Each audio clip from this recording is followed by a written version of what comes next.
बिहार विधानसभा चुनाव के लिए भारतीय जनता पार्टी के बाद अब जेडीयू ने भी अपने पत्ते खोल दिए हैं। 101 सीटों का कोटा इसके पास है। इसमें से 57 सीटों पर उम्मीदवारों की घोषणा कर दी गई है। कौन कौन से प्रमुख शहर हैं, मेरे साथी जो है विनीत यहां पर आपको बताएंगे। लेकिन उससे पहले जो एक बड़ी बात चर्चाओं में है, वो चर्चा है चिराग पासवान को लेकर के। चिराग पासवान को यहां पर डबल हिट मिला है। डबल हिट कह लीजिए इस तरीके से कि पहला झटका 4 सीटों पर भारतीय जनता पार्टी ने दिया, तो वही 5 सीटों पर दूसरा झटका जो है जेडीयू ने भी दे दिया है। यानी चिराग पासवान उस ढोल की तरह बन गए हैं जिसको एक तरफ से बीजेपी ने बजाया, दूसरी तरफ से आरजेडी जो जेडीयू है, जेडीयू ने बजा दिया है। किस तरीके से बजाया आप थोड़ा सा यहां पर समझिए, हम थोड़ी गहराई में उतरते हैं। जो अपेक्षाएं थी चिराग पासवान की बिहार में 4 सीटों की, उस पर जो है लालगंज की सीट थी, दूसरी थी अरवल की सीट, तीसरी हिसुआ और चौथी गया की सीट। इन चारों ही सीटों पर भारतीय जनता पार्टी ने अपने उम्मीदवार उतार दिए। लालगंज से बीजेपी ने संजय सिंह को, अरवल से रामकृपाल यादव को, हिसुआ से अनिल सिंह को और गया से प्रेम कुमार को उतारा। अब ये नाराजगी जो है उनके मन में पनप ही रही थी कि इसके बाद अगले ही दिन जेडीयू ने जो अपनी लिस्ट जारी कर दी, तो 5 सीटें कुल मिलाकर के 9 सीटें हो गई। पांच सीटें जो है जिस पर ये दावेदारी कर रहे थे कि यहां से मैं अपने कैंडिडेट उतारूंगा, वहां पर जेडीयू ने अपने चेहरे उतार दिए हैं। कौन कौन सी है ये 5 सीटें? यहां पर जो है वैशाली की सीट से सिद्धार्थ पटेल को उतार दिया गया है। दूसरी सीट है मोरवा, यहां से जो है इसको भी मांग की थी चिराग पासवान ने, लेकिन यहां से विद्यासागर सिंह को उतार दिया गया है। तीसरी सीट है एकमा, यहां से जो है बाहुबली धूमल सिंह को उतारा गया है। चौथी सीट राजगीर है, जहां से कौशल किशोर को उतार दिया गया है। जबकि गया घाट वो 5वीं सीट है, वो भी इनसे झटक ली गई है और यहां पर जो है जेडीयू ने कोमल सिंह को मैदान में उतार दिया गया है। अब क्या करेंगे चिराग पासवान? चिराग पासवान वही जो कहा करते थे कि मैं तो नरेंद्र मोदी का बजरंग बली हूं, नरेंद्र मोदी का हनुमान हूं। ये हनुमान जी के साथ क्या हो गया विनीत? यहाँ पर बड़ी असमंजस वाली स्थिति है राम, क्योंकि बिहार का चुनाव इस बार पहेली बना हुआ। पहेली क्यों बना हुआ है? उसका सबसे बड़ा जो फैक्टर है वो पीके फैक्टर है। जब से प्रशांत किशोर ने, और अगर हम बात करें जब जो जो चुनाव नजदीक आता जा रहा बिहार का, त्यों त्यों जो प्रशांत किशोर अपनी स्ट्रैटेजिक मास्टर तो वो शुरुआत से हैं। कई देश में कई सारे चुनाव उन्होंने जितवाए, उनको सारी स्ट्रैटेजी उसी तरह वो काम कर रहे हैं। और इस जो जो उनकी छवि पर सोशल मीडिया हो और मीडिया, उसमें आप देख रहे हैं कि वो बहुत मुखर होकर सामने आ रहे हैं पीके, और उन्होंने पूरा ये इस चुनाव को पजल कर दिया है।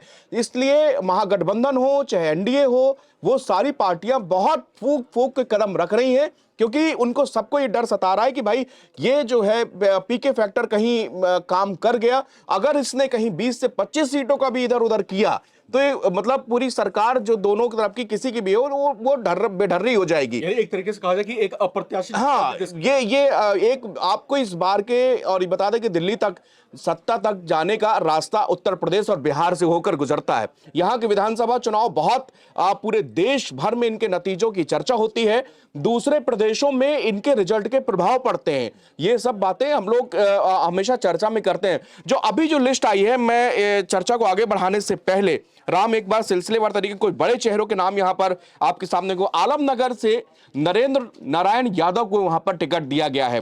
बिहारीगंज से निरंजन कुमार मेहता, इनको टिकट दिया गया है। मधेपुरा से कविता साहा, बड़ा नाम है, इनको टिकट मिला है। बेनीपुर से विनय कुमार चौधरी, हॉट सीट होती है देखिए हर बार, बेनीपुर से विनय कुमार चौधरी। दरभंगा ग्रामीण से ईश्वर मंडल को जेडीयू ने अपना प्रत्याशी यहां पर बनाया है। अगर हम दूसरी तरफ आते हैं तो इंद्रदेव पटेल बड़हरिया से इनको टिकट दिया गया है।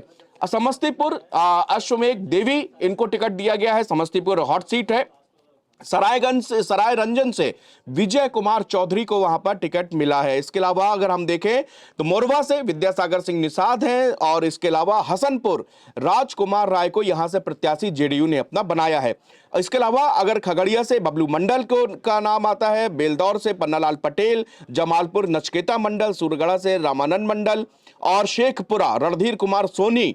ये कुछ मैं बड़ी सीटें, बड़े नाम यहां पर राम चर्चा कर रहे हैं। बाकी जो 57 नाम है, इसकी पूरी खबर आप नवभारत टाइम्स में और हमारी वेबसाइट पर nvt.online पर जाके पढ़ सकते हैं एनालिसिस, हर सीट में कहां पर कौन सा दांव पेच है और किस तरह सारे समीकरण आपको नवभारत टाइम्स की वेबसाइट पर जाके आप विस्तृत रूप से हर एक खबर को पढ़ सकते हैं, उसका एनालिसिस विश्लेषण पढ़ सकते हैं।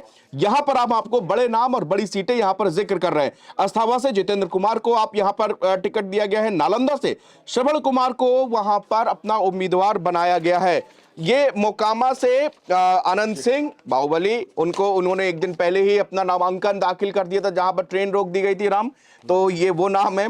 फुलवारी श्याम रजक, मसौढ़ी अरुण मांझी, ये कुछ नाम मैं आपको बता रहा हूं राम, जिनको जो है टिकट दिया गया है। बिल्कुल, और जो समीकरण इस समय बैठाया जा रहा है और जो लिस्ट जारी की गई है दोनों तरफ से, उसकी जो पहली झलक मिलती है, पहली झलक देख करके ही इस बात का आभास होता है कि इस बार जो है एनडीए खेमे ने किस तरीके से जो है चुन चुन करके सीटों पर अपनी पकड़ को मजबूत करने की कोशिश की है। एनडीए का जो थिंक टैंक है वो जो है इस बात के लिए मशहूर रहा है और कई राज्य इसका प्रमाण भी रहे हैं कि वो किस तरीके से ग्रास रूट लेवल पर उतर करके काम करता है और किस तरीके से जो है आहिस्ता आहिस्ता अपने आप को मजबूत करता है। हरियाणा इसका ज्वलंत उदाहरण है, जहां पर बीजेपी कभी शहरी पार्टी हुआ करती थी, वहां पर 2 बार की सरकार है। तो यहां पर अब अगर हम बिहार की बात करते हैं तो बिहार अपने आप में बड़ी चुनौती है। 2010 के चुनाव में एनडीए खेमे ने स्पष्ट बहुमत हासिल किया था, क्या 2025 के चुनाव में वो स्पष्ट बहुमत एनडीए वापस जो है झटक पाएगी? यह बड़ा प्रश्न बना हुआ है।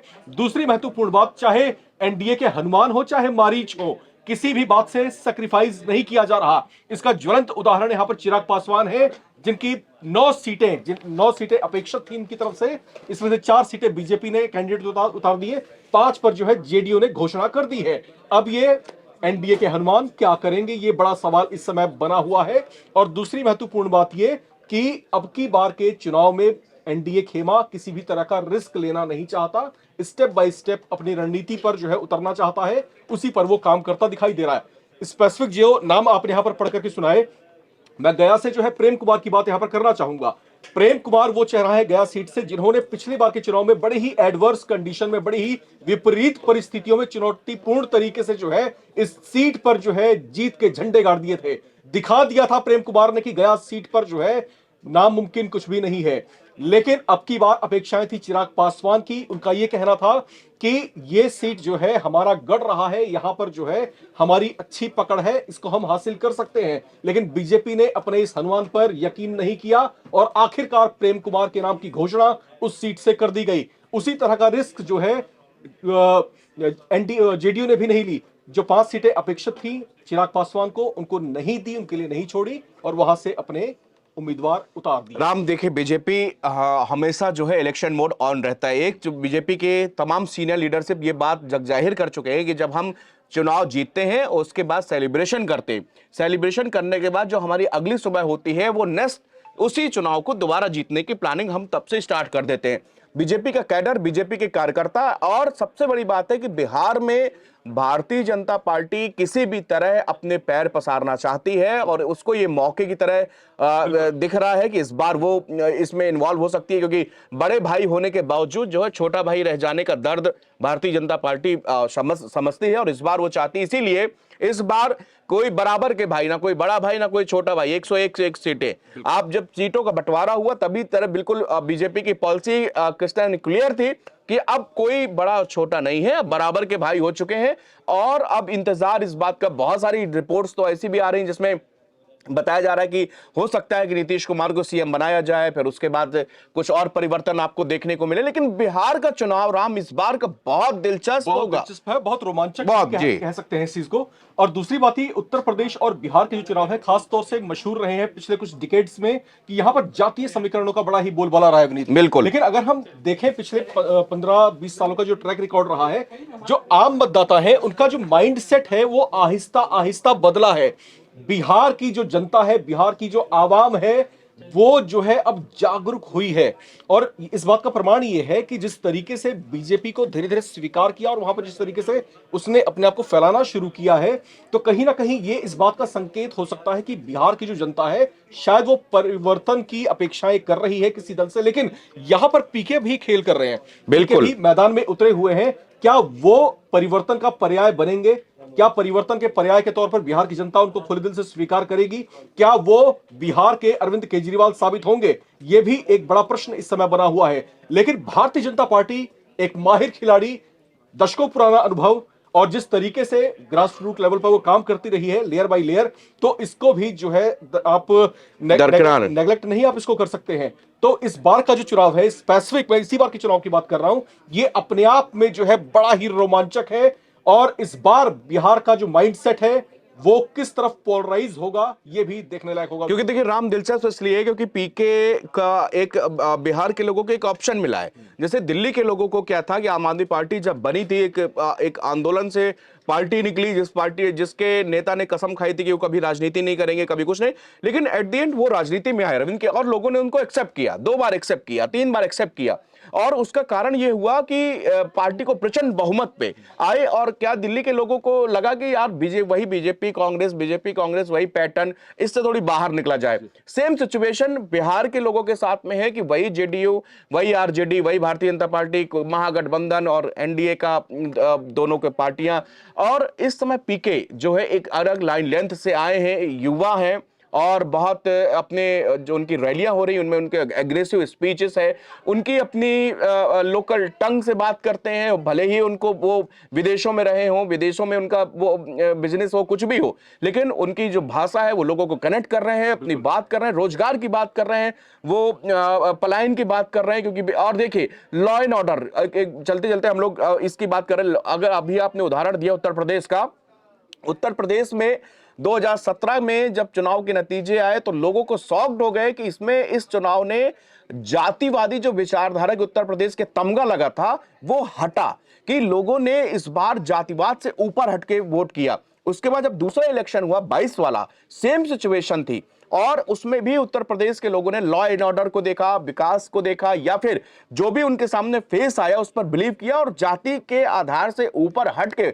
अदरवाइज भारतीय जनता पार्टी अगर हम कोर वोटर, अगर हम 100% ये मान के चले कि उनके कोर वोटर ने वोटिंग कर दी, फिर भी भारतीय जनता पार्टी की सरकार उनके बेस पे सरकारें नहीं लेके आ पाती। और इस बार का जो चुनाव है विनीत, मैं देख पा रहा हूं कि ये जो है मल्टीपल डायमेंशन वाला जो चुनाव होने वाला है, इस बार जो है बहुत सारी चीजें नई होने वाली हैं। किस तरीके से मुझे ऐसा लग रहा है कि जो 101 सीटों का जो बंटवारा है बीजेपी और जेडीयू के बीच में, वो कहीं ना कहीं इस बात को संकेत दे रहा है कि अब की बार देखते हैं दम किसमें है। जो ज्यादा झटक पाता है सहरा उसी के सिर पर सजेगा। और अब की बार जो है ये भी घोषित नहीं है कि मुख्यमंत्री का सहरा जो है नीतीश कुमार ही पहनेंगे। तो यहां पर शायद 101 सीटों का जो बंटवारा है बराबर बराबर का, वो कहीं ना कहीं एक फेयर गेम की तरफ इशारा है कि जो ज्यादा लेकर के आएगा, जो ज्यादा बाजी मारेगा, मुख्यमंत्री वही बनाएगा। तो यहां पर ये एक फैक्टर है। दूसरी महत्वपूर्ण बात ये कि अब की बार जो है बीजेपी पूरे दमखम के साथ उतरने की तैयारी में दिखाई दे रही है। और यहां पर जो है एनडीए खेमे के दूसरे दल वाले नाराज होते रहे, इसका शायद उनके ऊपर कोई असर पड़ने वाला बीजेपी कभी परवाह नहीं करती, ऐसा दर्शा रही है वो। उपेंद्र कुशवाहा एक तरफ नाराज घूम रहे हैं, दूसरी तरफ चिराग पासवान की जो है 9 सीटें, 5 जो है जेडीयू ने झटक ली, 4 इन्होंने झटक ली बीजेपी ने।